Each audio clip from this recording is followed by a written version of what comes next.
Labą dieną, moksleiviai. Šiandien aiškinsiu 11 pamoką ir bandysime uždavinys įspręsti taip pat su if, su sąlygos sakiniu, taip pat tekstinis uždavinys ir sąlyga skamba taip.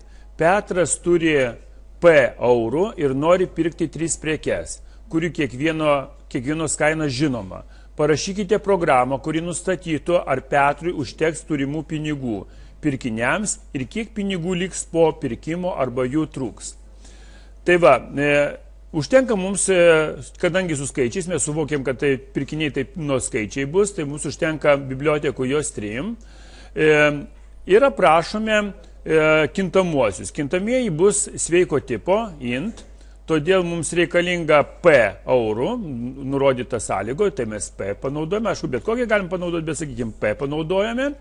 Paskui 3 prekes išvardyjam, A, B, C, joms priskiriam dydžius, nes sako, kad jau yra žinoma prekių, kokia yra kaina.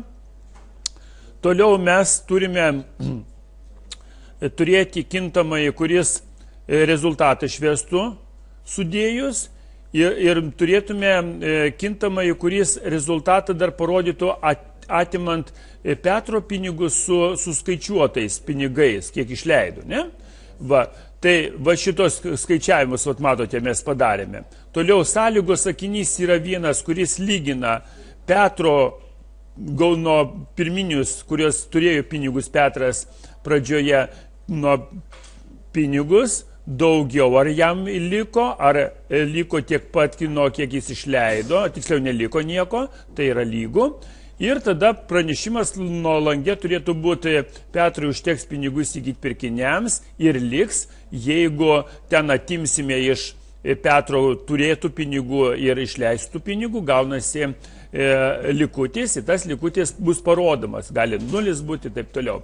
Ir priešingų atveju, jeigu neliks, jeigu netenkina sąlygą, tada Petrui neužteks pinigų įsigyti pirkiniams. Na ir pažiūrėkime, kaip programa dirba. Taigi, įveskime, kiek pinigų turėjo Petras. Sakykime, 100 eurų turėjo, ne?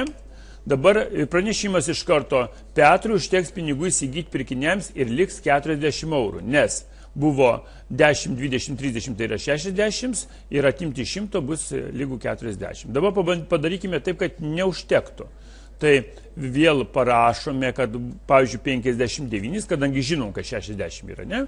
59 ir pranešimas yra, Petrui neužteks pinigų įsigyti pirkiniams.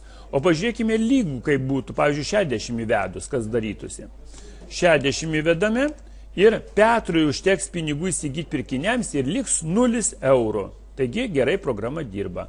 Tai ačiū, kad žiūrėjote, iki kitų kartų, o šitą kodelį aš dar išdydinsiu į Wordą ir jūs, kad galėtume dar paanalizuoti kiekvieną sakinuką, kiekvieną pažiūrėti dalyką iš arčiau.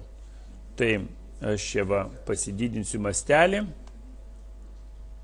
ir jūs po truputį parodysiu. Tai čia uždavinio sąlyga, čia pagrindinės funkcijos ir kintamųjų aprašymas, čia įvedimas Petrui, kiek pinigų turėjo Petras, čia yra skaičiavimai,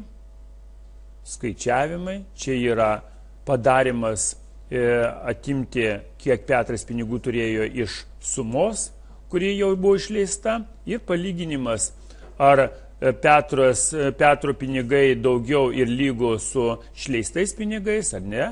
Jeigu teisybė, tai Petrui užteks pinigėlių ir eurų, jeigu priešingų atveju neužteks. Tai ačiū, kad žiūrėjote.